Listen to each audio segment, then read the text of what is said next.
Apa itu Gen Z? Gen Z adalah generasi yang lahir di era tahun 97 sampai 2012. Mereka adalah generasi yang kreatif, inovatif, dan peduli akan isu sosial. Mereka adalah generasi yang lahir di era digital. Dalam pendidikan Pancasila, mereka adalah generasi yang berpotensi besar dalam memajukan bangsa. Asalkan mereka menggunakan teknologi secara bijak, tetap bersatu dengan sesama, dan tetap berpedoman pada nilai-nilai Pancasila. Ada pun tantangan yang harus dihadapi oleh para Gen Z di era globalisasi pada saat ini. Yang pertama, ada persaingan pekerjaan yang sangat ketat. Globalisasi ini membuat peluang kerja dari berbagai wilayah itu bersaing dengan ketat. Maka di situ perusahaan itu memandang SDM yang sangat tinggi, jadi tidak hanya bermodalkan pada ijazah saja. Yang kedua, ada perkembangan teknologi yang sangat cepat. Seperti yang adanya sekarang ini seperti AI, di situ para Gen Z harus bisa beradaptasi. Kalau tidak, para Gen Z akan bisa tertinggal. Yang ketiga, ada informasi yang berlebihan. Di era globalisasi pada saat ini, para Gen Z ini sering menerima informasi yang berlebihan, sehingga sulit menyaring mana informasi yang hoax dan mana informasi yang benar. Yang keempat, ada kesehatan mental. Dengan adanya tekanan dari media sosial, kompetensi itu membuat para Gen Z itu berada pada keadaan yang sangat cemas, stres, atau burnout. Yang kelima, ada ketergantungan teknologi dan gaya hidup yang digital.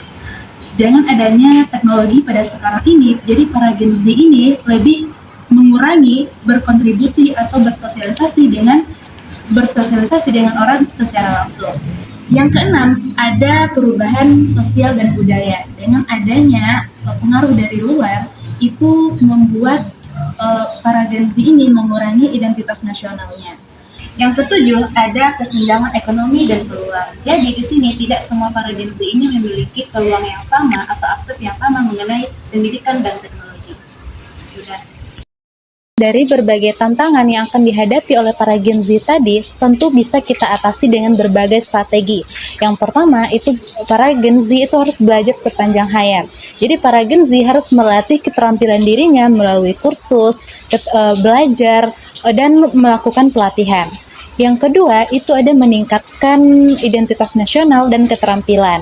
Nah, jadi para Gen Z ini teman-teman harus menanamkan nilai-nilai Pancasila, budaya sosial, sopan santun, dan integritas dalam kehidupan globalisasi. Yang ketiga, ada meningkatkan literasi digital supaya para Gen Z ini bisa memilih informasi yang benar, informasi yang hoax, dan bisa menggunakan media sosial ini secara sehat lagi. Yang keempat, itu mengembangkan soft skill dengan cara manajemen waktu, empati, dan kerjasama dalam kelompok. Yang kelima, ada menjaga kesehatan mental kita dengan menerapkan pola hidup yang sehat, mengurangi ketergantungan kepada media sosial, kemudian mencari dukungan kalau para Gen Z ini sudah stres atau cemas. Yang keenam, Gen Z ini harus berjiwa kewirausahaan. Jadi para Gen Z harus bisa kreatif dalam memberi peluang supaya tidak bergantung saja kepada pekerjaan yang formal. Yang ketujuh, para Gen Z ini harus meningkatkan berbahasa asing, terutama berbahasa Inggris itu sangat penting dalam meningkatkan nilai-nilai nasionalnya. Nah, yang terakhir itu membangun jaringan dengan meningkatkan atau membuat komunitas, organisasi, dan kegiatan sosial lainnya sehingga membuka peluang yang sangat luas.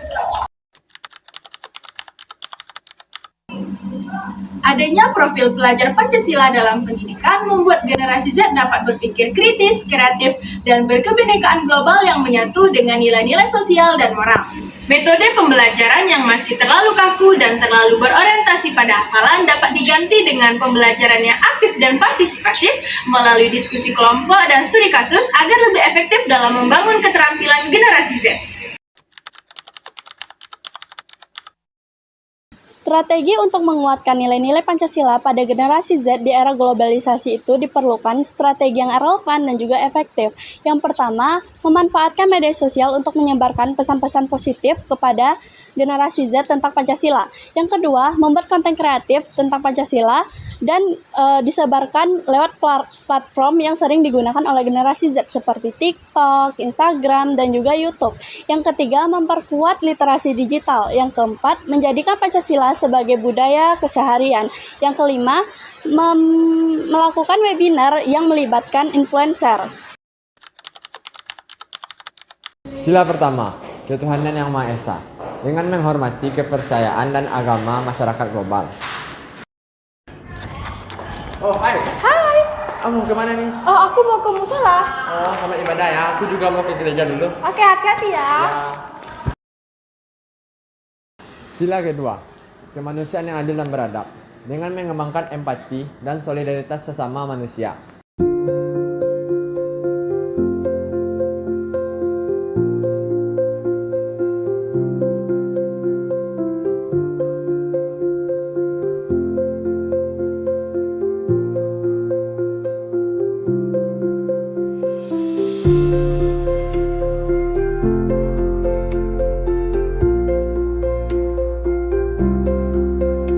Ketiga, Persatuan Indonesia. Contoh implementasinya yaitu dengan mengembangkan rasa cinta tanah air dan kesadaran akan persatuan dalam era globalisasi.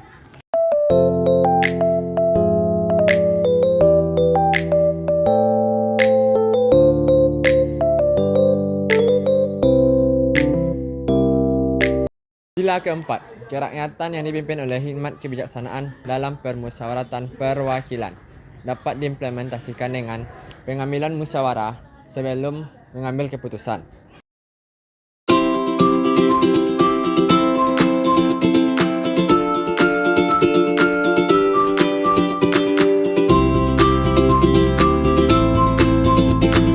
Sila kelima, keadilan sosial bagi seluruh rakyat Indonesia dapat diimplementasikan dengan membantu dan menjaga hak-hak dan tidak diskriminasi terhadap sesama manusia.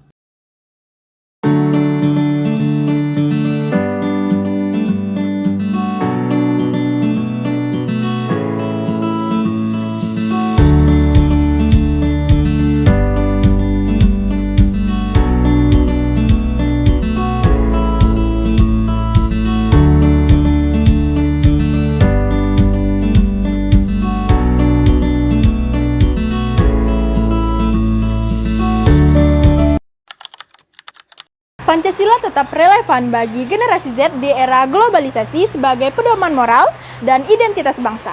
Tantangan seperti teknologi, budaya asing, dan arus informasi menuntut Gen Z untuk menguatkan karakter. Dengan menerapkan nilai-nilai Pancasila, Gen Z dapat menjadi pribadi yang lebih berintegrasi, toleransi, dan tetap berpijak pada jati diri Indonesia. Untuk para Gen Z, marilah kita berpandai-pandai dalam menggunakan sosial media, apalagi zaman sekarang mau apapun itu sangat mudah kita dapatkan, kita gunakan, apalagi sekarang ada AI. Maka marilah kita berpandai-pandai dan menggunakan media sosial ini secara sehat. Serta mari kita saling menghargai, saling menghormati perbedaan dan menanamkan nilai-nilai Pancasila dalam kehidupan kita sehari-hari. Halo semuanya, Kenalkan, aku Queen. aku Reva, Kita bakal wawancara teman-teman mahasiswa di lingkungan PGSD UPP 3 Universitas Negeri Padang. Yuk ikutin kita.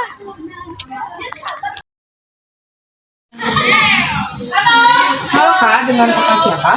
Baik, di sini dengan Kak Aksara Nafti Dari prodi mana Kak? dari Prodi PGSD Universitas Negeri Padang.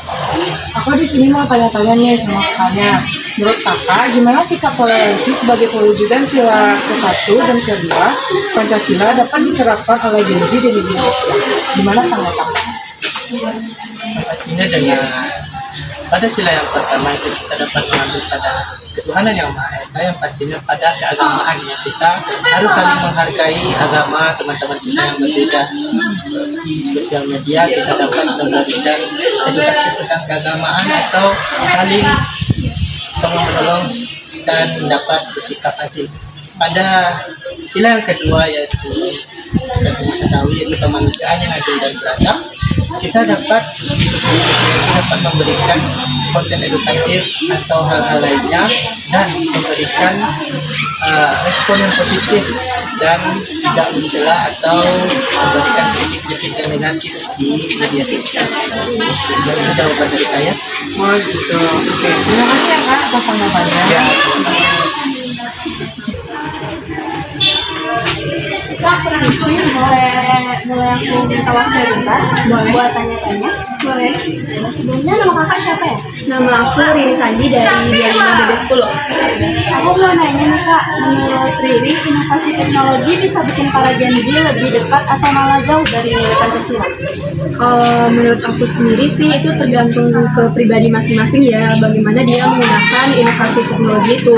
Kalau misalnya dia menggunakan inovasi teknologi itu dengan baik, otomatis itu bisa lebih mendekatkan dia dengan nilai-nilai Pancasila. Jadi kayak lebih mudah gitu loh, jadi tahu oh ini penerapannya kayak gini, ini contohnya kayak gini. Cuma kalau misalkan dia menyalahgunakan inovasi teknologi, itu malah juga bisa membuat dia itu jauh dari penerapannya. Makasih ya Riri. Maaf udah ganggu waktunya ya. Nah, itu tanggapan dari teman-teman mahasiswa di lingkungan UPP 3. Sekian dari kami. Bye. Bye-bye.